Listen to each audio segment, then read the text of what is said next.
বলতেছেন, সবাই মনোযোগ দেন। আল্লাহর হাবিব সাল্লাল্লাহু আলাইহি সাল্লাম বলেন, মানুষগুলো পেরেশান হয়ে যাবে। পৃথিবীর শুরু থেকে আজ অবধি পর্যন্ত, কিয়ামতের আগের দিন পর্যন্ত যত মানুষ আসবে সবাই পেরেশান হয়ে যাবে, মানুষ ছোটাছুটি করবে। সবাই বলবে, চলো আমরা আদম আলাইহিস সালামকে চলে যাই। আদম আলাইহিস সালামের কাছে সবাই যাবে। যাই সকল মানুষ বলবো, আদম আপনি আমাদের পিতা, আপনি সর্বপ্রথম পিতা, সকল মানব জাতির পিতা আপনি আমাদেরকে, আজকে আদম আলাইহিস সালাম আমাদেরকে সাহায্য করেন।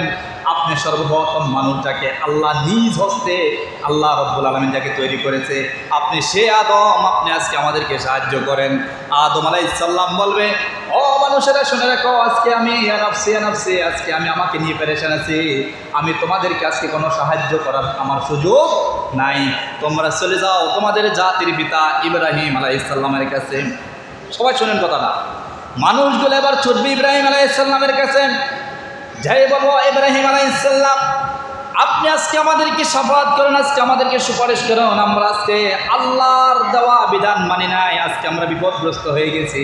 আপনি হচ্ছেন জাতির পিতা, সমস্ত মুসলিম জাতির পিতা, আপনাকে আল্লাহ তাআলা খলিলুল্লাহ হিসাবে, বন্ধু হিসাবে গ্রহণ করছেন, আপনাকে অগ্নিকুণ্ড থেকে আল্লাহ তাআলা রক্ষা করেছে, আজকে আপনি আল্লাহর সবচেয়ে প্রিয় বন্ধু, আপনি আজকে আমাদের সাহায্য করুন।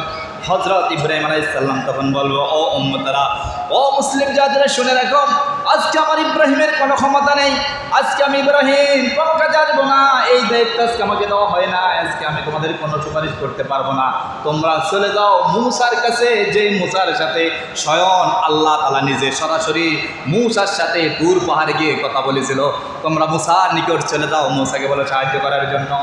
মানুষগুলো ছুটবে মূসা আলাইহিস সালামের পিছনে, যাই বলবো, মূসা আপনি আল্লাহর সবচেয়ে প্রিয় বান্দা, সবচেয়ে প্রিয় বন্ধু, আপনার সাথে আল্লাহ রাব্বুল আলামিন দুনিয়ার জমিনে সরাসরি কথা বলেছেন, আপনি মূসা আলাইহিস সালাম আল্লাহর সাথে সরাসরি কথা বলেছেন, আজকে আপনার রব আল্লাহর কাছে চলে যান, আমরা জাহান্নামী হয়ে গেছি, আমাদেরকে ওই জায়গা থেকে সুপারিশ করে আমাদেরকে আপনি মুক্তি করেন। কিন্তু মূসাও বলবে, না আজকে আমার দ্বারা সম্ভব নয়, তোমরা চলে যাও আমার ভাই ঈসার সাথে, যে ঈসাকে আল্লাহ এত সুপ্রিম পাওয়ার দিয়েছিল, একজন মানুষ মারা যেত আর যখন ঈসা বলতো কুম বিইজনিল্লাহ, আল্লাহর হুকুমে মুর্দাকে বলতো, মুর্দা তুমি জীবিত হয়ে যাও, মূসা আল্লাহর হুকুমে ঈসা বলার সাথে সাথে মুর্দা লোকটা জিন্দা হয়ে যেত।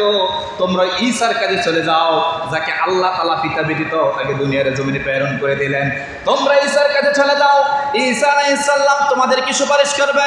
মানুষগুলো ঈসার কাছে চলে যাবে, যাই বলো, ঈসা আলাইহিস সালাম আপনি আমাদেরকে আজকে আল্লাহর কাছে সুপারিশ করুন, আজকে আপনি আমাদের জন্য আল্লাহর কাছে একটু ওকালতি করুন, আমাদেরকে আজকে আপনি জাহান্নাম থেকে বাঁচান। আপনি তো আল্লাহ এত পাওয়ার দিয়েছেন, মৃত ব্যক্তিকে জীবিত করার ক্ষমতা আপনাকে দিয়েছিল, আপনাকে পিতা ছাড়া মাতার মাধ্যমে দুনিয়ার জমিনে আল্লাহ নিজে প্রেরণ করেছিল, আপনি ঈসা আলাইহিস সালাম আমাদের জন্য সুপারিশ করেন, আমরা এই কঠিন হাসরের ময়দানে আমাদেরকে আপনি ছাড়া আর উপায় নাই। ঈসা আলাইহিস সালাম ওই দিন বলবো, না উম্মতেরা, মুসলমানেরা, আজকে আমি ঈসার কোনো ক্ষমতা নাই, আমি আজকে তোমাদের কাজ করতে পারবো না, তোমাদের জন্য যিনি সাহায্য করতে পারবে, যিনি তোমাদের কাছে আসবে, তিনি হচ্ছেন আখির জামানের নবী, নবীকুলের সম্রাট, সাইয়্যিদুল আনবিয়া, সাইয়্যিদুল মুরসালিন, রাহমাতাল লিল আলামিন, সর্বশেষ নবী, সর্বশেষ রাসূল, যার পরে আর কোন রাসূল আল্লাহ দুনিয়াতে প্রেরণ করেন নাই, যার থেকে শ্রেষ্ঠ মানুষ আল্লাহ পৃথিবীতে বানান নাই। তোমরা চলে যাও তোমাদের শেষ আখিরি নবী মুহাম্মদ সাল্লাল্লাহু আলাইহি সাল্লামের নিকট। মানুষগুলো সব জায়গায় যখন নিরাশ হয়ে যাবে, এবার আসবেন মুহাম্মদ সাল্লাল্লাহু আলাইহি সাল্লামের কাছে। মানুষ মুহাম্মদ সাল্লাল্লাহু আলাইহি সাল্লামকে খোঁজাখুঁজি শুরু করে দেবেন, কোথাও মুহাম্মদ সাল্লাল্লাহু আলাইহি সাল্লামকে দেখা যাবে না। এমনিভাবে মানুষগুলা গুরুপাক খেপে খাইতে তারা এক জায়গায় যায়, দেখবে মুহাম্মদ সাল্লাল্লাহু আলাইহি সাল্লাম আল্লাহর আরশের নিচে সিজদায় পড়ে বলতে আছে, ইয়া হাবলি উম্মতি উম্মতি উম্মতি, সুবহানাল্লাহ বলে। এই নবীর প্রতি প্রেম ভালোবাসা থাকা দরকার আছে নি? কথা বলে না, আছে।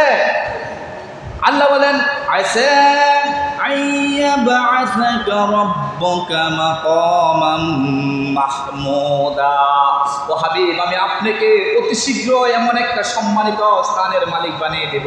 তাফসীর কারকগণ বলেন, আল্লাহ পাক ওই দিন আমার আপনার হাবিব মুহাম্মদ সাল্লাল্লাহু আলাইহি সাল্লামকে আরশের নিচে আল্লাহ রব্বুল আলামিন মুহাম্মদকে ওই দিন একটা জায়গা দিয়ে দেবেন হাউজে কাউসারের পাশে। ওই জায়গার মালিক আল্লাহ রব্বুল আলামিন বানিয়ে দিবেন। সুবহানাল্লাহ। এখন রাসূল সাল্লাল্লাহু আলাইহি সাল্লাম আমরা সবাই দৌড় খেয়ে যাবে যে মুহাম্মদ সাল্লাল্লাহু আলাইহি সাল্লাম, আপনি আমাদেরকে আজকে বাঁচান, আপনি ছাড়া আজকে আমাদের বাঁচানোর কোনো গতি নাই। আল্লাহর নবী বলেন, উম্মতরে, যখন আমার উম্মতরা এইভাবে সমস্ত জায়গাগুলো ঘুরপাক খেয়ে আমার কাছে আসবে, আমার হাবিব বলেন আমার কাছে আসলে তখন আমি সুপারিশ করব। কারণ আল্লাহ তাআলা ঘোষণা দিয়েছিলেন, আনা আকরামুল আউওয়ালিন ওয়াল আখিরিন ওয়ালা ফাখর। বিশ্বনবী সাল্লাল্লাহু আলাইহি সাল্লাম বলেন, আনা আকরামুল আউওয়ালিন ওয়াল আখিরিন ওয়ালা ফাখর। পৃথিবীর শুরু থেকে পৃথিবীর শেষ পর্যন্ত যত মানব জাতি আসবে, যত মানুষ আছে, সবার চেয়ে শ্রেষ্ঠত্ব আমার রব আল্লাহ তাআলা আমি রাসূলকে দিয়েছেন। কিন্তু তাতে আমি হাবিব মুহাম্মদ সাল্লাল্লাহু আলাইহি সাল্লামের কোনো প্রকার অহংকার তাকাব্বুরিতা প্রকাশ করি না। সুবহানাল্লাহ।